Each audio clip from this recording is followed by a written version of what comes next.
Assalamualaikum warahmatullahi wabarakatuh. Innal hamdalillah nahmaduhu wa nasta'inuhu wa nastaghfiruh wa na'udzu billahi min syururi anfusina wa min sayyiati a'malina. May yahdihillahu fala mudhillalah wa may yudlil fala hadiyalah. Asyhadu an la ilaha illallah wahdahu la syarikalah wa asyhadu anna Muhammadan abduhu wa rasuluh. Qala Allah Ta'ala ba'da a'udzu billahi minasyaitonir rajim. Ya ayyuhalladzina amanu taqullaha haqqa tuqatih wa la tamutunna illa wa antum muslimun. Rabbi shrah li sadri wa yassir li amri wahlul 'uqdatam min lisani yafqahu qawli. Amma ba'd. Alhamdulillah, apa khabar tuan-tuan, puan-puan, muslimin muslimat yang dirahmati Allah Subhanahu wa taala. Kita bersyukur kepada Allah Subhanahu wa taala kerana dengan izin dan limpah kurnianya kita dapat bertemu alhamdulillah sekali lagi dalam program kita alhamdulillah, iaitu halaqah kita, pertemuan kita, perkongsian kita untuk berbincang-bincang berkenaan dengan ayat-ayat yang terdapat dalam Al-Quran. InsyaAllah kita cuba untuk tadabbur. Kalau kita tak tadabbur sangat pun, sekurang-kurangnya kita macam tadarus lah juga. Maksudnya kita menyentuhlah ayat-ayat Quran ni, setiap ayat Quran ni dalam setiap ayat-ayat yang terdapat dalam Al-Quran ini. Sekurang-kurangnya kalau kita tak boleh bincang panjang pun berkenaan satu-satu ayat, sekurang-kurangnya kita tahulah ayat ini ada kat dalam Al-Quran. Itu sebenarnya tujuannya, supaya kita rapat dengan Al-Quran. Jadi kita program kita ini, pertemuan kita ini telah pun memperbincangkan dengan izin Allah Subhanahu wa taala sehinggalah ayat yang ke-153 daripada surah Al-Baqarah. Semua itu adalah dengan kekuatan yang diberikan oleh Allah Subhanahu wa taala, kerana tidak ada sebarang daya, sebarang kekuatan melainkan kekuatan yang diberikan oleh Allah Subhanahu wa taala. Kalau tidak ada kekuatan daripada Sang Cipta itu sendiri, kita tak mampu nak buka kelopak mata pun kita tak mampu. Sebab semua itu dengan izin Allah SWT. Roh itu semua di bawah genggaman dia. Apa sahaja nyawa kita, apa sahaja, semua itu di bawah kekuasaan Allah SWT. Dan dengan keizinan dia, semua itu dengan keizinan dia, kita dapat bertemu, kita dapat berbincang, kita dapat bercakap, melihat, internet, apa semua. Semua itu adalah kekuatan, kurniaan yang diberi oleh Allah SWT. Baik, kita telah pun memperbincangkan sebelum ini, Allah SWT telah pun mengkhabarkan kepada kita berkenaan bagaimana sebenarnya orang-orang ahli kitab ini, mereka kenal Nabi Muhammad SAW ni seperti mana mereka kenal anak-anak mereka sendiri. Tetapi mereka menyembunyikan kebenaran tersebut kerana hasad dengki. Kerana sombong, takbur, mereka dengki bahawa Nabi akhir zaman itu ialah kononnya datang daripada kalangan bangsa Arab. Jadi mereka tak nak terima. Barangkali itu alasan mereka, alasan dan juga perasaan mereka, kedua-duanya bergabung. Sebelum ini pun ada Nabi-Nabi dalam kalangan bangsa mereka sendiri pun mereka bunuh. Telah lagi pula daripada bangsa Arab, lagi-lagilah mereka tak nak terima. Sebab apa? Ada pride, ada rasa sombong, takbur, rasa membesarkan diri. Jadi mereka menyembunyikan kebenaran. Jadi isu yang berlaku juga, antara isu yang berlaku ialah apabila Nabi sampai ke Madinah, Nabi menghadap kepada Baitul Maqdis, itu menambahkan lagi kesombongan mereka. Maka diizinkan, diperintahkan Allah SWT kepada Rasulullah untuk kembali menghadap kepada Masjidil Haram, sembahyang menghadap ke Masjidil Haram itu seperti mana yang Rasulullah suka. Sebab orang duduk ejek dah, kata macam-macam kat Rasulullah. Maka akhirnya Allah perintahkan supaya kembali kepada kiblat yang Nabi suka. Masa itu pun orang masih mengata, viral lagi, orang masih kata itu dan ini. Ada yang mengatakan Rasulullah SAW ni nak kembali kepada kiblat penyembah berhala. Mungkin Muhammad ni hendak kembali kepada penyembahan kepada agama nenek moyang mereka. Maka Allah kata, tetapkan pendirian kamu kepada orang kepada Rasulullah ini, supaya apa, antara tips dia ialah jangan ambil pot lah, Jangan ambil kira lah kalau bahasa kita, apa orang kata. Jangan takut kepada mereka tetapi takutlah kepada aku. Itu kata Allah Subhanahu Wa Taala. Allah bagi tahu kat Nabi, supaya teguhkan pendirian dia, jangan takut kepada mereka ini, takutlah kepada aku. Itu dia. Dan dalam perjuangan pun, dalam kita menegakkan kebenaran, apa yang kita yakinin benar, orang akan kata itu dan ini. Kadang-kadang kita sendiri pun rasa tak confident, kita rasa macam betul ke aku dalam pihak yang benar. Tapi kalau kita dah buat perkara yang betul, telah ikut Quran, telah ikut sunnah, dia telah ikut seperti mana para ulama yang terdahulu yang mengikut Quran dan sunnah, maka jalan sahaja kehidupan kita ini. Kita ajar perkara yang betul, yang benar, dan yang nak memberi hidayah, nak membuka pintu hati itu bukan kita, yang nak membuka pintu hati itu Allah Subhanahu Wa Taala. Jadi Allah sendiri sebenarnya telah memberikan menghadap ke kiblat, ke Masjidil Haram ini sebagai nikmat yang Allah beri kepada Rasulullah SAW, para sahabat dan juga kepada kita juga sebenarnya, di mana kita ada identiti kita sendiri sebagai orang Islam. Dan sebenarnya nikmat itu yang sama tu, sebenarnya nikmat yang besar itu sendiri ialah apa sebenarnya? Allah datangkan kitab itu sendiri.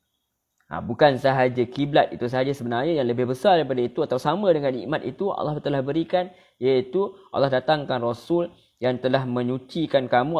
Dia baca ayat-ayat yang menyucikan kamu, memdekarkan kamu daripada penhambaan manusia kepada penhambahan Allah semata-mata, daripada bergantungan kepada makhluk, hanya kepada pengantungan kepada Allah semata-mata, yang membacakan kitab, yang juga membacakan juga hikmah, itu sunnah Rasulullah SAW. Jadi apabila dalam keadaan kita ini ditohmah dengan pelbagai tomahan, diejek, dicela kerana ingin mengikut kembali kepada apa yang Allah SWT turunkan kepada Rasulnya, tentu sahaja ada tomahan-tomahannya. Maka Allah kata apa? Ingat pada aku. Kau ingat pada aku, maka aku akan ingat pada kamu. Itu sebenarnya fokus kita. Jangan fokus kepada yang lain. Kita ikhlas kepada Allah SWT. Fokus kita kepada Allah. Maka Allah yang akan mengingati kita. Walaupun apa yang kita buat ini tidak diketahui orang. Walaupun apa yang kita buat ini tidak diiktiraf oleh orang. Yang penting pengiktirafan itu didapat daripada Allah Subhanahu Wa Taala. Itulah makhluk yang hamba Allah yang mukhlisin, yang ikhlas, yang buat hanya semata-mata kerana Allah Subhanahu Wa Taala. Wallahu a'lam. Baik. Jadi kemudian apabila kita telah melakukan apa yang Allah suka, tentu sahaja ada cabarannya seperti mana kita katakan, dan itu menyebabkan kita rasa rusing, kita rasa susah hati. Maka Allah kata, mohonlah, wahai orang yang beriman, orang yang yakin dengan aku, orang yang percaya dengan aku, mohonlah pertolongan kepada Allah dengan apa? Dengan penuh kesabaran dan juga dengan solat. Itulah kekuatan kita. Pertamanya kita kena sabar, terus menerus melakukan ketaatan kepada Allah, dan ketaatan yang paling utama itu solat itu sendiri. Kerana manusia itu, kata Nabi, mafhum hadis, di mana manusia itu lebih dekat dengan hamba Allah, itu lebih dekat dengan Allah ialah ketika dia sujud, merendahkan diri kepada Allah Subhanahu Wa Taala serendah-rendahnya. Baik. Itu ringkasan apa yang kita telah bincangkan sebelum ini. InsyaAllah kita akan terus kepada ayat hari ini yang kita akan bincangkan. InsyaAllah iaitu ayat 154. Bismillah. A'udzu billahi minasyaitonir rajim. A'udzu billahi minasyaitonir rajim. ولا تقولوا لمن يقتل في سبيل الله أموات. Allah Subhanahu Wa Taala menceritakan, memberitahu kepada kita. Allah kata, dan janganlah kamu mengatakan bahawa orang-orang yang terbunuh di jalan Allah ni mereka telah mati. Bal ahya'un walakin la tash'urun. Bahkan mereka sebenarnya hidup tetapi kamu tidak menyedarinya. Jadi Allah SWT berfirman berkenaan dengan orang yang mati syahid, orang yang berjihad atas jalan Allah SWT. Kenapa Allah SWT datangkan ayat ini? Wallahu a'lam, hanya Allah SWT yang tahu berkenainya. Tetapi apabila kita telah, seperti mana telah kita bincangkan, apabila Rasulullah SAW bertegas untuk mengikut ajaran Allah SWT, pasti akan ada orang tak suka dan pasti akan ada orang memerangi. Maka nak tak nak pasti Rasulullah SAW itu akan diperintahkan untuk berperang. untuk mempertahankan apa yang dipercayai, untuk berjihad fisabilillah atas jalan Allah SWT. Maka pasti yang akan ada orang yang akan terkorban. Bahkan dikatakan pun apabila kalau lihat pada setengah tafsir, misal dalam tafsir An-Nur ni dikatakan bahawa apabila Rasulullah SAW ini dan para sahabat pergi ke Madinah pun ada yang tak biasa dengan tak sesuai dengan cuaca di Madinah itu sendiri. Jadi mereka menghadapi kesukarannya. Jadi itu maksudnya nak beritahu bahawa perlu bersabar. Antaranya perjuangan itu bukanlah sesuatu yang boleh yang boleh dirasai dengan mudah begitu saja. Bukan bila Rasulullah SAW itu sampai dan sahabat datang di Mekah, di Madinah itu mereka duduk relax macam tu saja, bukan. Tetapi akan ada perjuangan dia. Akan merasa kesusahannya. Jadi Allah pesan awal-awal, apabila berlaku perkara tersebut, kalian lihat ada orang yang terkorban atas jalan Allah, kalian jangan rasa mereka itu mati. Mereka itu hilang begitu sahaja. Sebab apa? Orang yang terbunuh ni jalan Allah ni sebenarnya mereka ini telah berada pun di alam yang lain. Tentu saja ada setengah mufassirin yang mentafsirkan bahawa ayat ini juga bermaksud bahawa orang yang mati syahid ini tetap hidup. Sebab apa? Dalam pepatah Melayu mengatakan apa? Harimau mati itu meninggalkan belang kan, manusia mati itu meninggalkan nama dia. Jadi nama dia tetap menjadi harum, menjadi sebutan orang ramai. Terlihat pada sahabat pada saat seperti Hamzah semua radhiyallahu anhu, namanya disebut-sebut orang sebagai perwira, pejuang Islam. Tetapi sebenarnya lebih daripada itu lagi, daripada perkara ghaib yang tidak kita ketahui, bahawa sebenarnya mereka benar-benar hidup. Mereka hidup di alam yang tidak dapat kita lihat dengan panca indera kita. Ini yang diberitahu oleh hadis Nabi sendiri, hadis Nabi sallallahu alaihi wasallam itu sendiri. Jadi perkara ghaib kita tak boleh tahu sendiri, kita kena tahu melalui Quran, kita kena tahu melalui hadis. Dan diceritakan bahawa orang-orang mati syahid ni sebenarnya mereka hidup. Para syuhada ini, orang yang mati syahid ni hidup dari alam yang lain. Mereka ada posisi istimewa daripada manusia lain. Mereka diberi rezeki, mereka diberi nikmat. Jadi hakikat sebenarnya kita sendiri tak tahu, melainkan apa yang digambarkan sedikit sahaja daripada hadis. Di mana dalam tafsir Ibn Katsir, dalam tafsir Ibn Katsir juga ada dikatakan, As-Sa'di dalam tafsir dia, Syekh As-Sa'di rahimahullah ta'ala juga mengatakan perkara tersebut, dia bawa hadis tersebut berkenaan dengan perkara ini. Apa yang dia bawakan, bahawa dia bawakan berkenaan dengan bagaimanakah kehidupan orang-orang di sana. Diceritakan oleh Nabi SAW daripada daripada riwayat daripada Ibnu Mas'ud yang diriwayatkan, yang diletakkan, yang dinakalkan dalam Sahih Muslim, diriwayatkan dalam Sahih Muslim, berkenaan bahawa Nabi telah khabarkan kepada kita bahawa roh para syuhada ini dia ada dalam perut, ini dalam tembolok burung hijau yang minum daripada sungai-sungai syurga, makan buah-buahan syurga dan berlindung dalam sangkar-sangkar yang tergantung di bawah arasy Allah SWT. Jadi mereka hidup.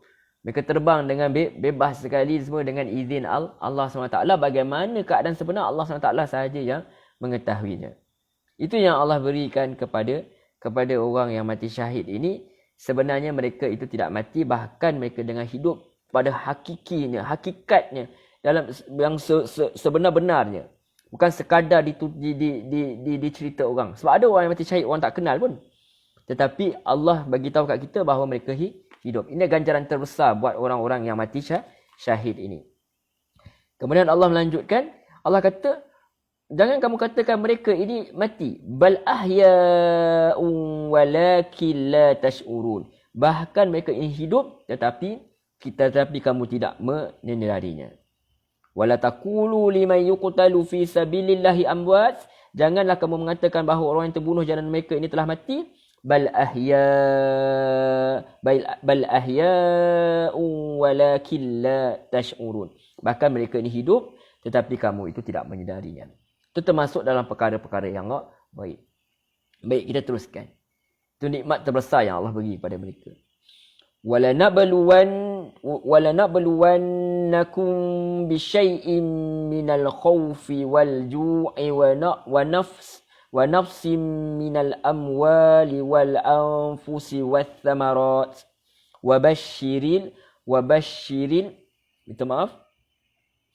وَبَشِّرِ الصَّابِرِينَ.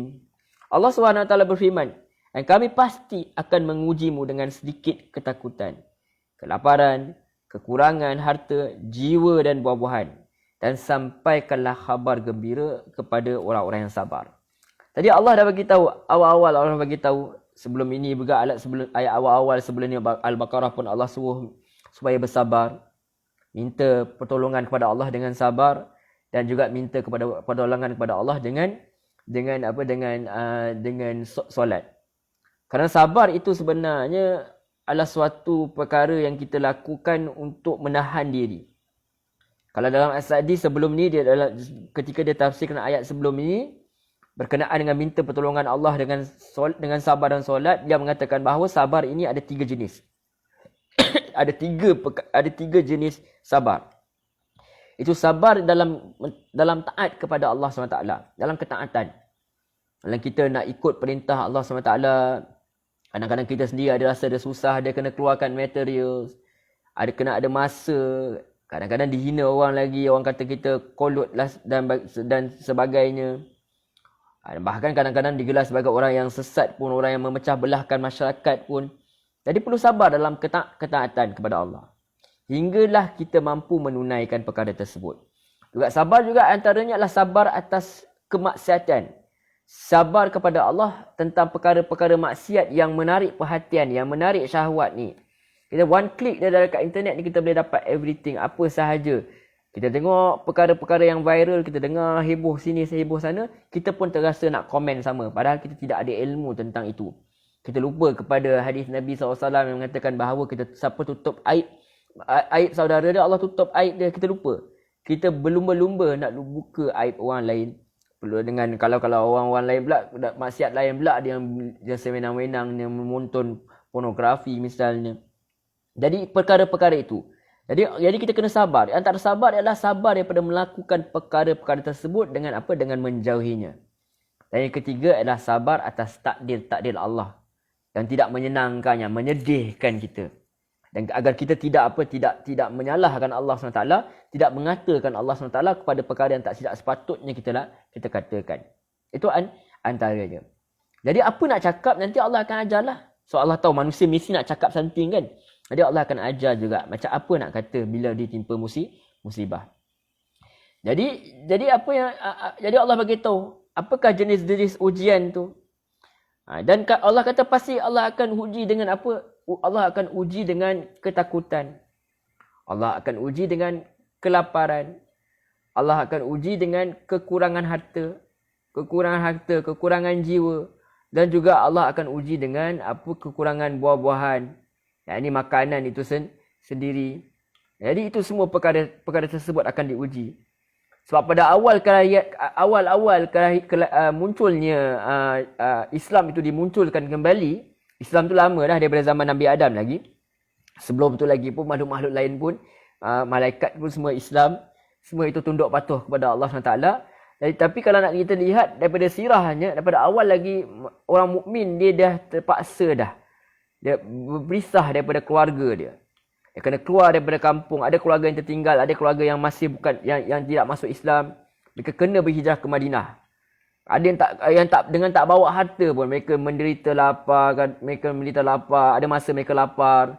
Ada masa mereka terutama ketika mereka menghadapi peperangan seperti peperangan Ahzab, di mana ada kekurangan bahan makanan seperti mana yang dikatakan oleh penafsir tafsir An-Nur ni. Jadi banyak perkara-perkara yang berlaku yang menyebabkan manusia itu susah, manusia itu rasa susah. Jadi Allah kata Allah akan uji. Kadang-kadang bila berlaku peperangan, misalnya kalau seperti sebab ayat sebelum ini berkenaan dengan bahawa orang yang mati syahid ini hidup, maka tentu saja akan ada kehilangan. Adanya orang-orang yang kita sayang itu hilang daripada muka bumi Allah SWT ini, maka perkara-perkara itu manusia kena sabar. Sebab dia sampai zaman mana pun Daripada zaman dulu lagi sampailah zaman sekarang, perkara-perkara ini akan diuji oleh Allah SWT. Maka Allah kata wabashirif sabirin. Sampaikanlah khabar gembira kepada orang-orang yang sabar. Tentu sabar itu bukan perkara yang mudah. Sebab itu apabila Allah kata suruh sabar, memang bukan perkara yang susah, bukan perkara yang senang. Sebab tu Allah pujuk manusia. Allah pujuk manusia supaya apa? Supaya manusia ini sabar, kerana Allah akan memberi khabar gembira kepada manusia yang terus menerus dengan agama Allah SWT. Walaupun dia itu dicemuh, walaupun dia kehilangan, walaupun dia ada perkara yang susah, tetapi dia tetap sabar, sebab Allah kata Allah akan beri berita gembira. Iaitu apa? Mereka akan dapat pahala yang tanpa batas. Pahala yang berlebihan daripada apa yang mereka lakukan. Itu antara perkara yang sangat-sangat besar sekali, ialah Allah akan beri nikmat di dunia ni lagi. Itu ketenangan, bentuk ketenangan juga antaranya adalah ketenangan menghadapi musibah juga sebenarnya rahmat Allah SWT. Dan tentu sahaja dapat keluar daripada musibah itu juga adalah nikmat Allah SWT. Dan tentu saja nikmat mendapat syurga itu adalah nikmat hakiki, kemenangan sebenar kelak ialah di akhirat kelak. Sebab tu Allah kata, sampaikanlah khabar gembira kepada orang-orang yang bersabar. Iaitu apa? Itu macam mana ciri mereka ini? Allah ajar kepada kita. Allazi daripada ayat 156. Allazina idza asabathum musibah. Allazina idza asabathum musibah. Itu orang-orang yang apabila ditimpa musibah, qalu inna lillahi wa inna ilaihi raji'un. Mereka sebut apa? Mereka bukan salahkan Allah SWT. Mereka bukan kata macam drama. Kadang-kadang kita lihat drama-drama kat TV. Mereka kata apalah dosa aku sehingga Allah uji aku macam ni. Sedangkan kalau Allah nak kira satu-satu dosa kita ni, tak boleh bangun kita. Tuan-tuan, puan-puan, muslimin, muslimat yang rahmati Allah. Rahmat Allah tutup aib kita. Kalau Allah buka aib kita, orang nak cakap dengan kita pun, orang nak tengok Facebook kita, orang tak nak. Kalau orang tengok pun, orang nak komen yang buruk-buruk je. Tetapi sebab Allah tutup perkara ini, maka Allah tutup aib kita ni, so kita boleh bergerak di muka bumi Allah SWT ni. Tapi kalau kita lihat sebenarnya, orang yang beriman itu apabila ditimpa musibah, mereka sebut apa? Kalau kita ikutkan bahawa sebenarnya kita ingat musibah, kesusahan saja ujian. Sedangkan Allah kata fa'ammal insanu idza mabtalahu rabbuhu fa'akramahu wa na'amah. Wa na'amah. Apabila manusia itu diberi nikmat, manusia ni dia punya fikiran dia punya logik akal dia mudah saja. Dia rasa macam bila Allah bagi nikmat, Allah mulia. Dalam suratul Fajr ada ceritakan perkara ini. Tetapi wa amma idza mabtalahu faqadara alaihi rizqahu fayaqulu rabbi ahanan. Dan apabila dia diuji Allah dengan kesusahan, dengan kekurangan misalnya, Allah sekat dia, Allah ambil sesuatu daripada dia, maka dia kata Allah hina aku. Logik dia mudah saja. Sedangkan bagi orang yang beriman, kadang-kadang ujian kesenangan itu lebih susah daripada ujian kesusahan itu sendiri. Sebab ujian kesusahan itu kadang-kadang membawa kita kepada Allah SWT. Tapi ujian kesenangan itu kan selalunya membawa manusia itu jauh daripada Allah SWT. Jadi Allah SWT cerita kat sini berkenaan ujian musibah yang susah ni. Allah kata kadang-kadang orang diuji dengan ketakutan, kelaparan, kekurangan harta, jiwa, buah-buahan. Allah kata Allah beri sabar, sampaikanlah kabar gembira kepada mereka ini. Orang-orang yang sabar ni kerana ciri-cirinya apabila dia timpa musibah, dia kata inna lillahi wa inna ilaihi raji'un. Mereka kata sesungguhnya kami ini siapa jadikan kami ni? Kami ni jadikan diri kami sendiri ke mak ayah kami yang jadikan kami? Lillah, milik Allah. Inna lillah. Sebab tu banyak doa sebelum tidur ke, doa naik kenderaan ke, dia punya penutup dia kembali pada Allah. Sedar, bawa kereta bukan keupayaan kita. Satu hal yang hebat macam mana pun kita akan kembali kepada Allah. Mungkin kita akan accident, mungkin kita akan selamat. Kalau kita selamat sekarang pun, kita balik rumah, tidur pun boleh mati. Semua itu milik Allah SWT. Kita tidur belum tentu kita boleh bangun lagi lepas tu. Jadi kita sedar, kita ini milik Allah. Inna lillah. Sesungguhnya kami ini milik Allah. Kami ini milik Allah. Apa yang Allah ambil daripada kita bukan sesuatu yang mudah. Suatu benda yang susah. Tetapi kita kena ingat yang kita sayang itu juga milik Allah. So bukan saya, bukan aku saja milik Allah. Sebab tu kita kata inna lillah. Yang diambil oleh kita itu juga milik Allah. Inna lillah. Sesungguhnya kita ini, kami ini milik Allah. Wa inna ilaihi raji'un. Dan kami juga akan kembali kepada kamu. Yang diambil itu, sama ada rezeki ke apa, ke sabar kerja, ke pekerjaan, ke zaman COVID-19, ada manusia diuji dengan kehilangan pekerjaan. Perkara-perkara itu semuanya boleh diambil, dan bahkan kita kena ingat, itu adalah milik Allah, kita juga milik Allah. Kita juga akan kembali. Kita juga akan pergi daripada muka bumi Allah SWT ini. Bukan itu saja yang akan hilang, kita juga akan hilang nanti. Tetapi amal kita kalau ada, dia takkan lupus. Itu yang tidak akan hilang. Fizikal kita di sini akan habis. Kita akan hancur dimakan tanah. Kemudian kita dihidupkan kembali untuk kembali bertemu dengan Allah SWT. Wa inna ilaihi raji'un. Dan sesungguhnya kami kepada kamu, dan sesungguhnya kami ini kepada dia, yakni Allah SWT, raji'un, akan kembali. Teringat dulu guru saya seorang mengajar saya mengaji dulu pernah kata. Dia katakan, kalau kita ni hidup manusia lebih kurang 60-70 tahun, lebih sikit 90 tahun, ada lebih sikit 100. Jadi kalau kita hidup di dunia ini senang di dunia ini bermaksiat kepada Allah SWT, 70-80 tahun yang nikmat kita rasa, misal akhirnya kita mati bertemu Allah, kita dapat siksaan Allah dalam tempoh yang lama atau selama-lamanya, na'udzubillah. Jadi apa nilai yang tidak ada nilainya dunia ni. Tapi kalau kita di dunia ni susah 60, 70, 80 tahun je. Tapi kita senang selama-lamanya. Itu bandingan dia. Sebab tu kalau tak silap ada hadis di mana manusia ni ada orang yang mafhum hadis dah, maksud daripada hadis, di mana dia susah di dunia ni, dia susah. Kalau kita kata sudah jatuh ditimpa tangga lah, betul tergolek lagi lebih kurang macam tu lah. Tapi dicelup sebentar dalam syurga, dia kata hidup dunia tak ada susah langsung. Lebih kurang lah maksud hadis. Ada satu orang ni dia dapat apa segala-galanya dapat di dunia ni. Dicelup sekejap je kat dalam neraka tu, dia kata aku tak pernah dapat senang apa pun dekat dunia ni. Terlupa dia kepada kesenangan, nikmat yang dia ada kerana azab neraka tu. Terlupa daripada kesusahan yang dia ada di dunia tu sebab nikmat yang cukup besar di syurga nanti. Itu dia. Dan juga ada sebenarnya kaifiat ataupun kebaikan kepada fadilat kepada menyebut inna lillahi wa inna ilaihi raji'un. Satu mengingatkan kita, meyakinkan tauhid kita kepada Allah SWT. Tapi ada juga dinyatakan dalam, saya ambil daripada tafsir Ibnu Katsir, tafsir Al-Quran Al-Azim, karangan Ibnu Katsir rahimahullah ta'ala. Beliau rahimahullah ambil riwayat daripada Sahih Muslim. Disebutkan bahawa Ummu Salamah mengatakan, aku pernah mendengar Rasulullah SAW bersabda, ma min abdin tusibuhu musibah fayaqulu inna lillahi wa inna ilaihi raji'un. Allahumma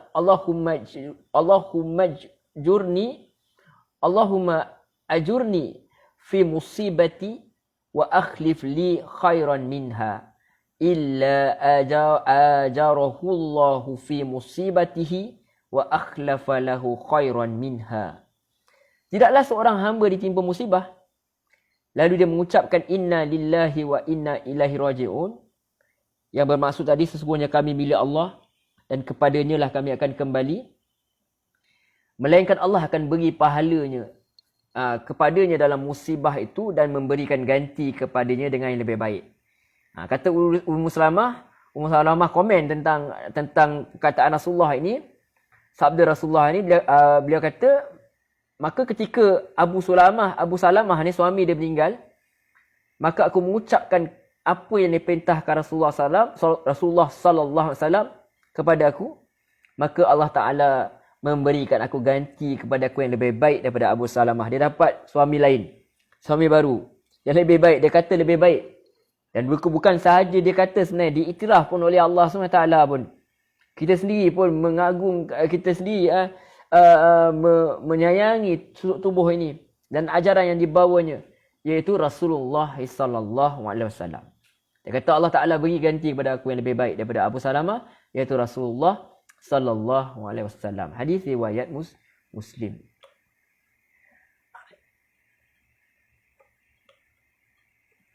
Ada juga Ibnu Katsir ambil riwayat daripada Imam Ahmad. Riwayatkan daripada Fatimah binti Husain dari ayahnya.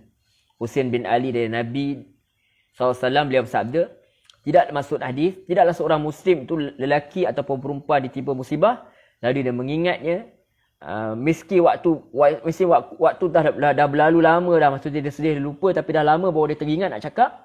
Kemudian dia baca kalimah istirja' tadi, innalillahi wa inna ilaihi raji'un. Untuk dia, Allah melainkan Allah tidak adalah apa yang dapat dia dapat, melainkan Allah akan memperbaharui pahala dia, ganjaran dia pada saat itu. Lalu dia berikan pahala seperti pahala yang diberikannya pada hari musibah itu menimpa. Itu ada diriwayatkan hadis riwayat Ahmad dan Ibnu Majah. Tapi misalnya kalau Syekh Al-Albani dia kata kalau diriwayatkan dalam kitab tafsir ni oleh pentahqiq, dia kata dhaif lah hadis ini. Tapi kita ada hadis yang sahih tadi, riwayat Muslim. Wallahu a'lam. Okey. Selesai menceritakan berkenaan dengan perkara ini, Allah kata setelah mereka menyebut perkara ini, Quran sendiri menceritakan, Allah sendiri menceritakan apa sebenarnya yang dapat kepada mereka ini. Ulaika alaihim salawatum mir rabbihim wa rahmah. Jadi mereka itu orang-orang yang memperoleh keampunan dan rahmat daripada Tuhannya. Ulaika humul muhtadun. Dan mereka itulah orang-orang yang mendapat petunjuk. Jadi sebelum tu nak cerita sedikit berkenaan dengan kalimah istijab yang kita selalu baca ni. Innalillahi wa inna ilaihi raji'un ni bukan untuk orang meninggal saja ya tuan-tuan, puan-puan, muslimin, muslimat. Bagi yang terlupa misal, bagi yang belum tahu misal, kita ingatkan je lah, berkongsi-kongsi kita katakan. Kalau kita hilang kasut pun kita boleh sebut. Sebab musibah nak balik, nak beli kasut baru. Nak pula kalau kasut tu mahal kan musibah tu. Mudah-mudahan Allah ganti yang lebih baru. Tapi jangan ganti dengan kasut orang lain. Jangan ambil kasut orang lain, nanti orang lain pula hilang. Jangan begitu. Tapi mudah-mudahan kita sebut. Apa sahaja yang kita rasa itu adalah ujian Allah SWT, kita sebut. Ada COVID-19 sekarang pun kita sebut kalimah istijab ini. Kalimah kita tahu bahawa semua itu milik Allah SWT. Memperingatkan kita bahawa kita ini milik Allah SWT. Dipinjamkan sahaja untuk kita. Suatu saat kita ada sesuatu tu yang elok ni, kita gunakan. Gunakan untuk kebaikan. Sebelum Allah ambil daripada kita. Kita gunakan masa yang ada ni. Jangan fikir masa depan. Kita ada singgit-singgit lah kita bagi kat orang. Kita ada kudrat, kita bagi kudrat. Kita ada ilmu sedikit sebanyak, kita bagi ilmu. Kita semampu kita kongsi. Yang itu. Jadi kita kena ingat bahawa kalimah ni bukan sahaja kalau orang mati sahaja, kepada dalam kesusahan, dalam apa sahaja pun kita boleh baca. Jarang orang dapat kerja dia sebut Dia famous, jarang dia sebut kalimah ni. Yalah, kalimah yang patut sebut alhamdulillah lah. Okey. Jadi ulaika alaihim salawatum mir rabbihim wa rahmah. Dia akan dapat apa? Selawat daripada Tuhan mereka dan rahmat. Apa kata selawat ni? Pengampunan. Ada yang mengatakan bahawa mufassir mengatakan bahawa pengampunan daripada Allah SWT. Wallahu a'lam. Wa ulaika humul muhtadun. Dan mereka ni orang-orang yang mendapat petunjuk. Baik. Kalau Syekh As-Sadi dia kata di antara rahmat kepada mereka adalah bahawa Allah memberi taufik kepada mereka dengan kesabaran. Allah bagi mereka untuk sabar. Kan antara nikmat yang besar tu kita boleh sabar. Bukan senang nak sabar ni tuan-tuan. Kan kita duit hilang RM10 pun kalau itu je yang dah ada, pening kat kepala kita, tak pergi kerja kat kita. Kan? Jadi taufik kepada mereka dengan kesabaran yang membuat mereka mendapat pahala yang sempurna. Itu antara petunjuk yang diberi Allah SWT menurut pengarang tafsir ini. Dan mereka itulah orang-orang yang mendapat petunjuk. Menurut beliau lagi dia kata itu orang-orang yang mengetahui kebenaran. Pengetahuan mereka bahawa mereka itu adalah milik Allah. Dan mereka itu akan kembali kepadanya serta berbuat apa sahaja kerananya.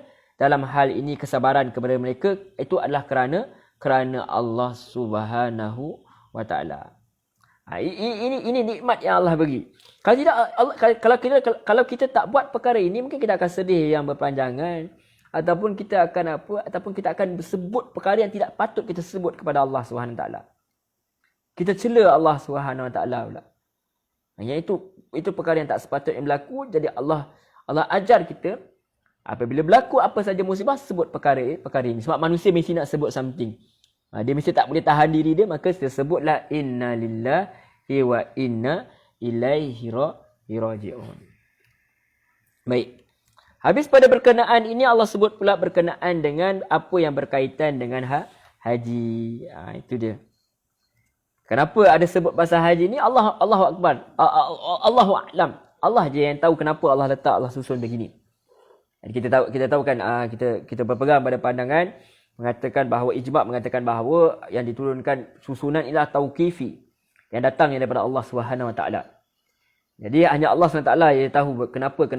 Tapi ulama-ulama ada juga yang cuba lihatlah kenapa disusunkan begini, apa dia kaitan munasabah ayat itu. Tapi saya bukan pakar dalam bidang itulah. Jadi cuma kita nak berkongsi supaya kita tahu sikit ayat-ayat Quran. Jadi kemungkinan juga sebelum ni ada cerita pasal Nabi Ibrahim, dah ada cerita pasal pembinaan Kaabah, dah ada cerita pasal menghadap ke Masjidil Haram kembali. Jadi nak ceritalah juga apa juga yang berkaitan dengan Kaabah itu sendiri. Antara yang berkaitan ialah ibadah itu, sebab kita tahu di Madinah ni dah mula melakukan, dah ada perundangan dah. Di Mekah dulu mula-mula tu banyaknya solat je lah. Tapi di Madinah ini apa yang diturunkan ialah apa? Di Madinah ini apa yang diturunkan adalah peraturan perundangan, sebab Nabi dah jadi pemimpin negara pun. Nak membentuk masyarakat dengan syariat Allah SWT itu sendiri. Jadi antara ibadah yang dilakukan ni ialah sebenarnya sebenarnya ketika Rasulullah SAW berada di Mekah lagi, haji itu dah wujud dah. Tetapi diceritakan lagi sekali. Wallahu a'lam. Mungkin juga sebagai indikasi bahawa Rasulullah SAW juga akan kembali ke Mekah. Sebab dah cerita pasal perang semua tu, pasal syahid sebab semuanya nanti akan ada kaitannya. Nanti sebab apa nak kembali ke Mekah bukan mudah, sebab orang-orang kafir masih menguasai Mekah. So akan berlakunya pertembungan di antara hak dan batil. Tapi diceritakan awal-awal supaya manusia itu ada semangat untuk kembali ke Mekah itu mengerjakan ibadah petunjuk yang Allah SWT datangkan. Kami bukan mahu Mekah sebab ia adalah tempat kami, bukan. Tetapi kamu mau kembali ke Mekah kerana hendak beribadah kepada Allah. Kalau kita lihat Rasulullah pun tak wafat di Mekah. Kebanyakan pada sahabat tak mati pun di Mekah. Menunjukkan bahawa mereka bukan nak berebut Mekah sebab negara mereka bukan negara asal mereka hendak Mekah kerana hendak beribadah kepada Allah SWT. Itu sebenarnya kita hendak menguasai suatu tempat. Negara ini sebenarnya bukan apa, sebab kita hendak memartabatkan Islam. Bukan sekadar semangat patriotik itu semata-mata. Wallahu a'lam. Jadi Allah nak letakkan dalam manusia, pasakkan sebelum kalian datang ke Mekah ni, kembali Mekah, ingat kalian nak Mekah ni bukan sebab tu negeri asal kalian nak Mekah ni sebab kalian nak beribadah kepada Allah Subhanahu Wa Taala. Wallahu a'lam. Barangkali itu antara hikmah dia. Disebutkan tentang Safa dan Marwah ini. Ayat 158, Inna Safa wal Marwata min sya'airillah. Sesungguhnya Bukit Safa dan Marwah itu adalah bahagian daripada syiar-syiar agama Allah. Faman hajjal baita aw i'tamar. Siapa yang dia beribadah haji ke rumah ini, iaitu Kaabah, atau dia pergi umrah, fala junaha alaihi ay yatawafa bihima. Tidak ada dosa ke atasnya untuk bertawaf dan sa'i. Wa man tatawwa khaira. Dan siapa yang dia sukarela mengerjakan kebajikan, fa innallaha syakirun alim. Maka sesungguhnya Allah itu maha mensyukuri, maha mengetahui. Baik. Apa sebenarnya yang berlaku kalau kita lihat berkenaan dengan ayat ini, dan kita nak lihat apa maksud ibadah yang dilakukan di Safa dan Marwah ni. Antara yang dilakukan di Safa dan Marwah ini adalah berjalan dan berlari anak 7 kali di antara Safa dan Marwah ketika melakukan ibadah haji atau umrah. Jadi Allah mengungkapkan dengan perkataan tidak ada rasa dosa. Kerana sebahagian sahabat berasa agak berat hendak mengerjakan sa'i di situ. Kerana tempat itu merupakan bekas tempat yang mempunyai berhala. Dan pada zaman jahiliah pula, tempat itu digunakan sebagai tempat sa'i. Jadi untuk menghilangkan rasa keberatan itu, Allah menurunkan ayat ini. Itu sebab dia. Kalau kita dalam hadis ada diceritakan oleh Aisyah radhiyallahu anha, radhiyallahu anha, ummul mukminin, itu qalat Aisyah, kanu al-ansari yuhilluna limanat wa kanat manatu hazwa kudair wa kanu yataharrajuna an yatufu baina as-safa wal marwah falamma jaa al-islam sa'alu rasulullah an dhalik fa anzalallah inna as-safa wal marwata min sya'airillah faman hajja al-baita aw ittamar fala junaha alaihi an yattawafa bihima. Jadi Aisyah radhiyallahu anhuma dahulu golongan Ansar, beliau mengatakan berteriak beribadah untuk berhala manat. Dia duduk kat situ, dia berteriak untuk beribadah kepada berhala manat. Dia terjerit-jerit panggil berhala dia. Dan berhala manat ini berada bertentangan dengan berhala Kudait. Lalu mereka ambil keberkatan kehendak tawaf di antara sa'i ni, mereka sa'i ni di antara Safa dan Marwah. Setelah Islam datang, mereka tanya kepada Rasulullah tentang perkara ini. Lalu Allah menurunkan, sesungguhnya Safa dan Marwah merupakan sebahagian daripada syiar Allah. Siapa yang berhaji atau berumrah ke Baitullah, maka tidak berdosa baginya untuk ta'awaf. Yang ini sa'i di antara keduanya. Hadis riwayat Bukhari. Sebab orang-orang Arab musyrikin ni, tuan-tuan, puan-puan, muslimin, muslimat yang rahmati Allah Subhanahu wa taala. Mereka ini ada cebisan amalan-amalan daripada Nabi Ibrahim alaihissalam. Jadi tak boleh ada perkara yang mereka buat tu sama dengan apa yang Islam tu buat. Sebab mereka tu datangnya daripada agama yang benar asalnya, tetapi dicampur-campurkan dengan perkara yang mensyirikkan Allah SWT. Sebab tu Allah gelar mereka musyrikin. Mereka orang kafir tapi mereka musyrikin, mereka mensyirikkan Allah SWT. Mereka ambil separuh daripada ajaran Nabi Ibrahim itu, kemudian mereka ambil separuh lagi daripada hawa nafsu mereka sendiri, amalan nenek moyang mereka. Baik. Jadi Allah tenangkan, Allah bagi tahu bahawa Safa dan Marwah ini adalah sebahagian daripada syiar Allah SWT. Jadi kalau berkaitan dengan bagaimana nak melakukan tata cara tu, kena rujuk kepada orang-orang yang lebih pakar para fuqaha lah, dalam berkenaan dengan fiqh lah. Kena rujuk kepada yang lebih pakar. Bukan tempatnya, kita tak bincangkan panjang lebar lah di sini berkenaan dengan hukum hakam. Kita cuma ambil tadabbur sahajalah. Kita cuba tadabbur saja apa faedah yang kita boleh dapat daripada ayat-ayat tersebut. Wallahu a'lam. Allah kata, barang siapa dengan rela hati melakukan kebaikan, sungguhnya Allah Maha mensyukuri lagi Maha mengetahui. Jadi kalau mereka sudi buat, mereka lakukan haji juga, mereka buat apa saja kebaikan selain daripada itu juga, Allah mensyukuri hamba yang ini. Allah itu berterima kasih. Allah ambil cakna. Allah appreciate lah kalau bahasa kita. Allah hargai apa yang kita buat. So Allah mensyukuri itu, Allah menghargai. Hargai dan Allah akan balas dengan pahala yang tidak ada apa yang sia-sia dengan apa yang dilakukan. Wallahu a'lam. Jadi kita lihat dia tak ada sentimen tau dalam Islam ni. Oh dulu ni ada orang kafir pernah buat ni, aku tak nak buat lah. Tak. Kalau benda tu benda yang baik, benda tu benda yang elok, so lakukan.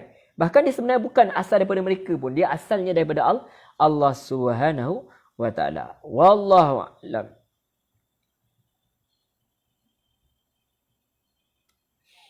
Jadi kita tanpa melengahkan masa lagi, kita terus sahaja kepada ayat-ayat yang seterusnya. Kemudian ayat 159. Innal ladzina yaktumuna ma anzalna minal bayyinati wal huda min ba'di ma bayyanahu lin-nasi fil kitabi ulaika yal'anuhumullah wa yal'anuhumul la'inun. Allah Subhanahu wa taala mengatakan, setelah Allah cerita pasal haji ni mukadimah sedikit sahaja berkenaan Safa dan Marwah ni. Sebab apa ya? Sebab orang Yahudi kan ada kata juga kan bahawa Nabi ni kembali kepada berhala lah apa macam-macam kan. Jadi Allah nak bagi tahu sebenarnya Safa dan Marwah ini bukan, walaupun ada bekas peninggalan berhala ke sebelum ini ke apa, bukan. Asalnya sebenarnya ada ajaran daripada Allah Subhanahu Wa Taala. Walaupun Arab musyrikin menghadap ke tempat yang sama, tetapi mereka telah mengotorkan Mekah itu dengan perkara-perkara yang mensyirikkan Allah SWT. So dia sebenarnya memang asalnya adalah clean dia, yang seperti mana yang bila Rasulullah datang nanti, Rasulullah bersihkan daripada perkara-perkara yang mensyirikkan Allah SWT. Baik. Kemudian Allah sebut lagi. Bila Allah sebut apa pasal haji ni, mukadimah haji ni sedikit, Allah kata, atau umrah ini, innal ladzina yaktumuna ma anzalna minal bayyinati wal huda min ba'di ma bayyanahu lin-nasi fil kitab ulaika yal'anuhumullahu wa yal'anuhumul la'inun. Sesungguhnya orang yang menyembunyikan apa yang telah kami turunkan itu keterangan-keterangan dan petunjuk setelah kami jelaskan kepada manusia dalam kitab Quran, mereka itu orang yang dilaknat Allah dan dilaknat pula oleh sekalian makhluk. Kita tahu bahawa ayat sebelum ni bagi tahu ahli kitab ni mereka tahu tentang Nabi ini, bahkan tentang kiblat ini. Sebenarnya mereka tahu bahawa kiblat ni adalah benar-benarnya datang daripada Allah SWT. Dan Allah kata siapa yang sembunyikan keterangan itu setelah Allah jelaskan kepada mereka dalam kitab mereka, maka mereka itu dilaknat Allah SWT. Mereka tidak dapat rahmat Allah SWT, bahkan mereka akan diazab dalam neraka Jahannam. Mereka akan dilaknat oleh para malaikat. Mereka akan dilaknat oleh sekalian makhluk. Antara bentuk pelaknatan itu ialah mereka itu tidak mendapat doa pada para malaikat ini. Bahkan mereka dilaknat pun kalau ikut Allah SWT mengatakan dalam ini. Bahkan mereka tidak akan dapat syafaat daripada orang-orang ini. Kelak di akhirat ada orang-orang beriman, ada Nabi yang boleh, Rasulullah SAW boleh bagi syafaat kepada manusia. Tetapi kerana mereka ini menyembunyikan kebenaran, maka mereka ini tidak mendapatlah rahmat Allah SWT, tidak mendapatlah doa daripada makhluk-makhluk Allah yang lain. Orang-orang yang belajar itu, bahkan ikan-ikan yang di air juga mendoakan kepada dia. Dengan belajar ilmu manfaat, apatah lagi yang mengingati Allah SWT. Burung-burung di langit juga turut mendoakan dia. Jadi tapi kalau mereka ini orang yang menyembunyikan kebenaran, ia jadi sebaliknya. Sebaliknya, mereka semua ini akan dilaknat oleh bukan saja Allah, tetapi mereka dilaknat oleh malaikat dan mereka bahkan dilaknat oleh manusia itu sendiri.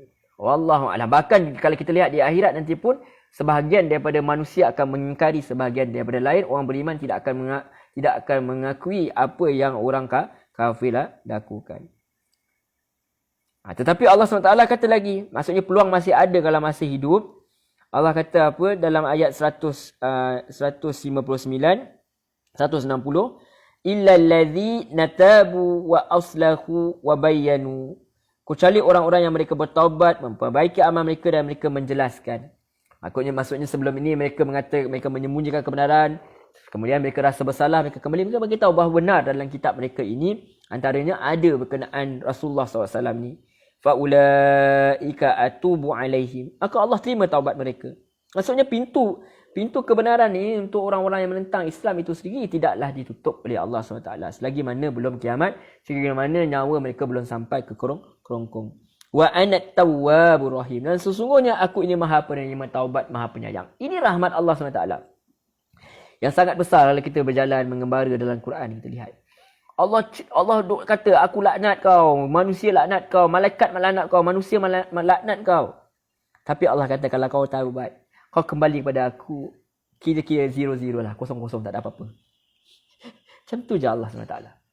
Allah cuma nak kamu kembali. Apa yang dah sudah tu sudah, kalian betulkan apa yang salah, kalian jelaskan balik kepada masyarakat bahawa apa yang kalian jelaskan tadi tersalah, terkilaf, kalian ikut perasaan kalian sendiri.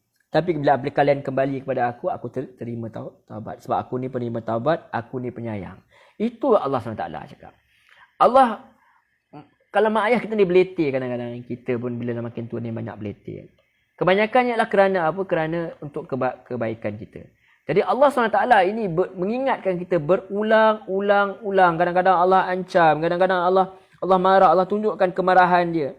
Tapi sebenarnya, hakikatnya sebab apa? Sebab Allah sayang. Kalau Allah tak sayang, Allah tak datangkan Quran. Allah tak datangkan para Nabi yang ramai berjuang, bermati-matian. Ada yang mati pun.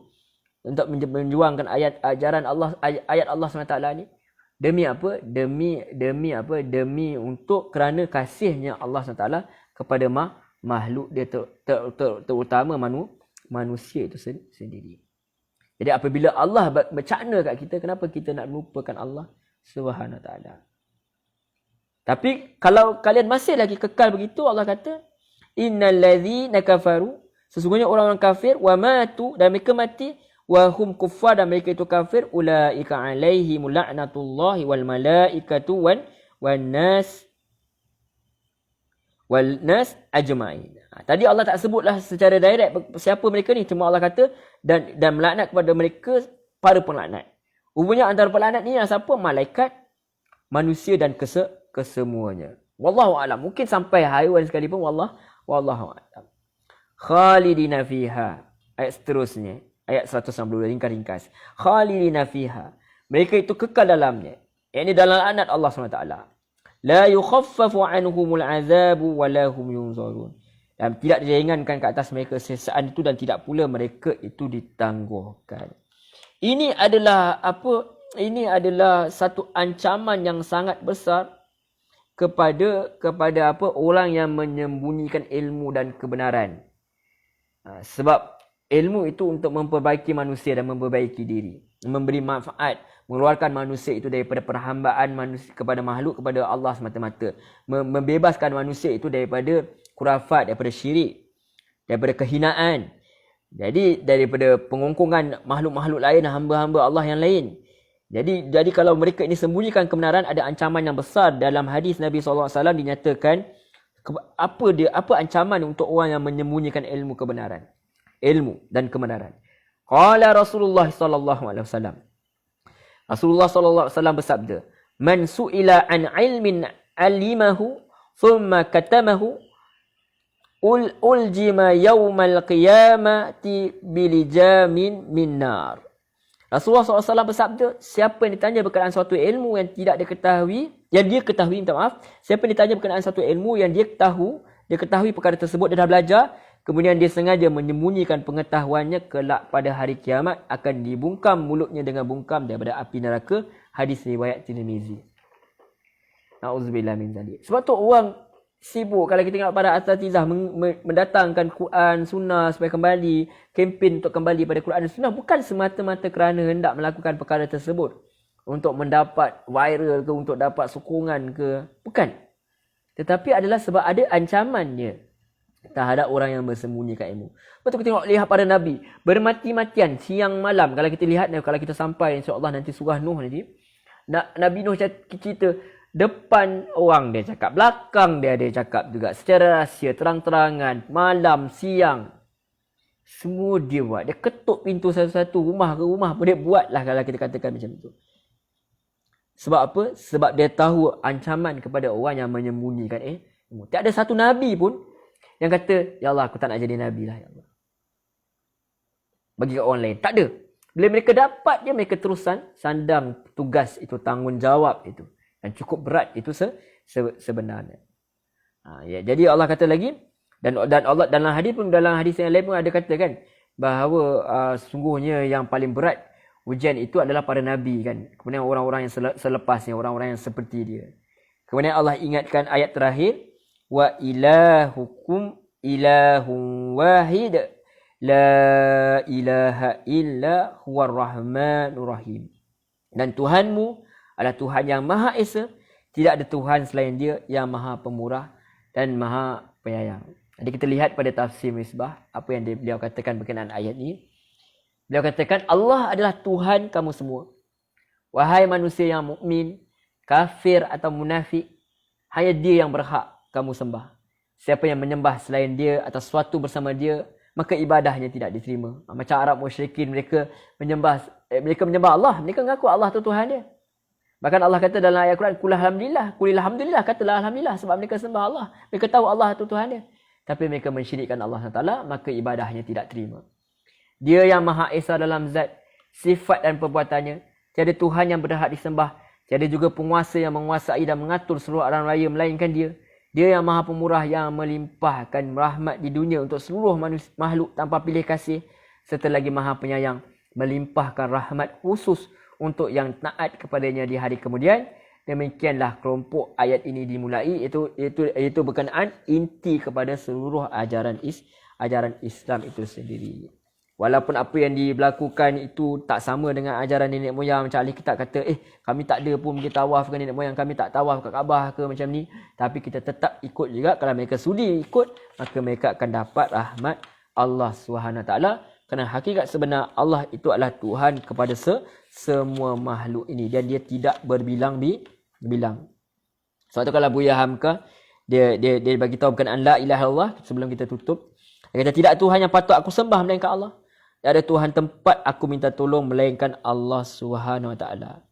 Dia kata lagi, menarik perhatian pada ayat ini ialah kerana terlebih dahulu dia nerangkan Allah dalam keesaannya dan Tuhan kamu adalah Tuhan yang Maha Esa. Artinya bahawasanya dalam menciptakan alam ini dia tidak bersekutu kepada yang lain. La ilaha illa huwa, tak ada Tuhan melainkan dia sendiri, sebab tidak ada yang layak buat dipuja dan disembah melainkan dia. Kalau Allah yang menciptakan alam, bukanlah kepada berhala kita meminta terima kasih. Wallahu a'lam. Demikian sahaja perbincangan kita yang tak seberapa ni oleh orang yang sangat dhaif ini. Hamba Allah yang sangat lemah ini. Tak adalah ada knowledge yang banyak sangat. Hanya cuba nak berkongsi-kongsi berkenaan dengan apa yang Allah SWT sampaikan dalam Quran. Nak kongsi sama-sama keterujaan, belajar Quran, sama-sama belajar insya-Allah. Kalau ada salah silap, tinggalkan mana yang tersilap, tersasul. Tinggalkan perkara yang buruk, perkara yang tidak bermanfaat, ambillah mana yang manfaat. Doakan supaya Allah mengampuni dosa saya, dosa kita semua. Mudah-mudahan Allah rahmati dan jumpakan kita pula di kelompok yang lebih baik kelak, perlombaan yang lebih baik kelak, dan di dunia ini, dan juga kelompok pertemuan yang lebih baik juga kelak di akhirat itu di syurga Allah SWT, di Jannatul Firdaus insya-Allah. Amin ya rabbal alamin. Jadi Allah SWT dah beritahu bahawa yang kita bincangkan hari ini berkenaan pasti Allah akan uji manusia itu dengan sedikit kesusahan. Sedikit saja. Allah kata sini kata bisyai'in. Maknanya bukan sepenuhnya. Kalau Allah uji sepenuhnya, habis kita. Tapi nanti dalam ayat akhir Al-Baqarah nanti kata Allah tidak akan uji manusia dengan sesuatu yang Allah tidak akan uji manusia dengan sesuatu yang dia tak mampu tanggung. Dia tak mampu bawa. Jadi Allah bukan sepenuhnya. Allah kata bisyai'in, dengan sedikit sahaja. Dengan sesuatu, bukanlah sepenuhnya. Itu antaranya. Jadi siapa yang sabar, siapa yang sebut dia bahawa dia itu yang milik Allah, dia tahu, dia ingatkan diri dengan kalimah inna lillahi wa inna ilaihi raji'un, dia bersabar, maka Allah akan bagi dia keampunan. Allah akan bagi dia petunjuk. Jadi berterusan melakukan apa sahaja yang Allah tunjukkan. Termasuklah antara yang dalam ceritakan hari ini berkenaan bersa'i di Safa dan Marwah. Semua itu adalah syiar daripada Allah. Walaupun ada orang menghina, walaupun ada orang tak suka, kita buat. Contoh macam zaman kita, mungkin ada orang tak berkenan dengan ibadah korban ke apa, kita tetap lakukan sebab dia adalah perintah daripada Allah SWT. Dan juga di sini juga Allah nak bagi tahu, kalau ada, dan juga Allah ceritakan hari ini kita bincangkan, ada ancaman tertentu, ada ancaman khas, bahkan dicerita dalam hadis pada orang yang menyembunyikan ilmu Allah SWT kerana semata-mata nak ambil hati orang lain. Kita sampaikan dengan hikmah lah, janganlah gaduh dengan semua orang. Sikit-sikit sudahlah.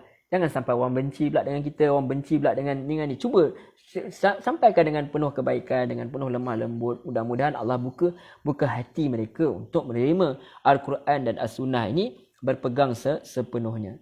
Itu juga. Dan sebab kalau kita sembunyikan kebenaran, kalau kita kata, kalau kita mungkin tak sembunyikan kebenaran, kita kata tak apalah, mereka ni semua ni dah tak ada harapan dah. Akhirnya kita tak nak cerita kepada mereka pun sama juga. Seolah-olah kita telah menyembunyikan kebenaran ni daripada mereka. Kita minta pertolongan daripada Allah SWT untuk ajar kepada kita apakah cara yang paling terbaik untuk menyebarkan Al-Quran dan Sunnah ini. Mudah-mudahan Allah bagi kita petunjuk yang paling baik lah. InsyaAllah. Amin ya rabbal alamin.